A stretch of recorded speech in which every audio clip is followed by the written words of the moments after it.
Chapter 4 and Song 4 Summary. Secondly, high position does not impart virtue, which is inherently valuable. In fact, high position can be tarnished by unworthy possessors. Therefore, high position has no inherent worth. Chapter 4. Well, but official dignity clothes its recipients with honor and respect. So do offices of state have power to plant virtue in the minds of their possessors and drive out vice? No. They shine a bright light on wickedness rather than chasing it away, which is why we protest indignantly when honors fall to worthless people, as they so often do. Accordingly, the Roman poet Catullus calls Nonius a diseased tumor, even though he sat in the chair of a consul. Do you see what infamy high position brings upon the bad? Surely their unworthiness would be less conspicuous if their distinction did not draw the public eye upon them. In your own case, would you ever have been convinced by all these perils to share office with Decoratus, since you discerned in him the spirit of a filthy parasite and informer?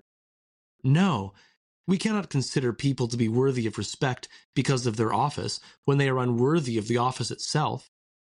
But if you saw a man gifted with wisdom, would you think he was unworthy of respect or wisdom? No, certainly not. This is because virtue has a dignity of its own that it immediately gives to those who possess it. And since public honors cannot do this, they clearly do not possess the beauty of true worth. And at this point we should note this carefully.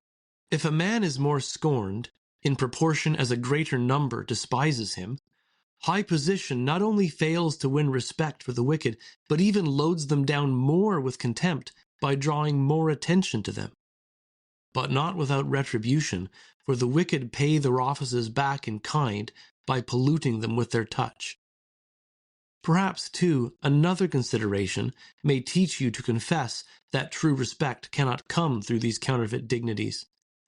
If one who had been a consul many times happened to visit foreign lands, would his office win him the respect of the inhabitants? And yet, if respect were the natural effect of high positions, they would not fail to have this effect in any part of the world, just like fire never fails to give forth heat anywhere. But since this effect is not due to their own potency, but is attached to them by people's mistaken opinion, they fade into nothing when they are set before people who do not care about them. This is what happens with foreign peoples. But do high positions last forever, even in the land of their origin? Why, the prefecture, though once a great power, is now an empty name, a burden merely on the senator's fortune. The commissioner of the public corn supply was once a person of distinction. Now, what is more contemptible than this position?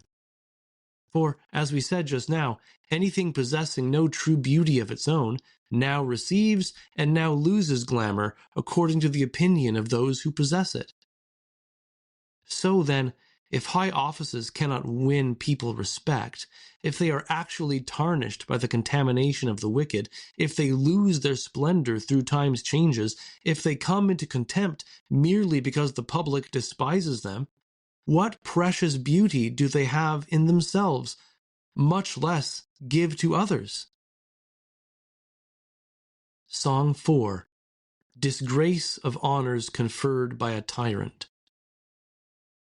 Though royal purple soothes his pride, and snowy pearls his neck adorn, the dissipated Nero lived, the mark of universal scorn. Yet he on hallowed heads conferred the infamous honors of the state. Can we, then, think them truly blessed whom such promotion has made great?